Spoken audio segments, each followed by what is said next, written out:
किसी निर्दोष की हत्या न करना, किसी बेकसूर को कत्ल न करना, जिसको कत्ल करने की इजाजत इस्लाम ने तुमको नहीं दी है। फलस्तीन का मामला चल रहा है, हमें मालूम नहीं अंदर कौन कौन सी बातें।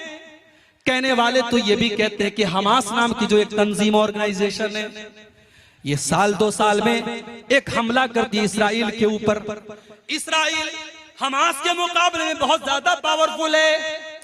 ये 2-4 रॉकेट छोड़ करके उनके 10-20 लोगों को मारते हैं, फिर उधर से मिसाइलों की बमबारी होती है और बेकसूर फलस्तीनी मारे जाते हैं। मेरे भाइयों, हकीकत क्या है? हम इतनी दूर से बैठ करके सारे हालात का तजिया नहीं कर सकते, मगर हमें ये हालात देख करके दुख होता है कि बहतों मुसलमान का खून रहा है, छोटे छोटे बच्चों की लाशें बिछ रही हैं। चाहे हमास का, अगर हमास का हमला इसराइल के अंदर आम शहरियों पर और नागरिकों पर हो रहा है और उनके बीवी बच्चों को मारा जा रहा है, तो इसको भी हम जायज नहीं करार दे सकते। और इसराइल जवाब में अगर कार्रवाई कर रहा है और फलस्तीनियों को मार रहा है, तो ये भी नाजायज है। आखिर इसराइल को वो धरती तो फलस्तीन से ही मिली थी, वो इलाका तो फलस्तीन का इलाका था, जिसे आज इसराइल ने हथिया लिया और धीरे धीरे फलस्तीन पर वो कब्जा करता चला जा रहा है। याद रखो, आज मीडिया भी बिल्कुल एक तरफा आज फलस्तीन के खिलाफ और इसराइल की हिमायत में बोल रहा है, जबकि मीडिया वालों को ये जान लेना चाहिए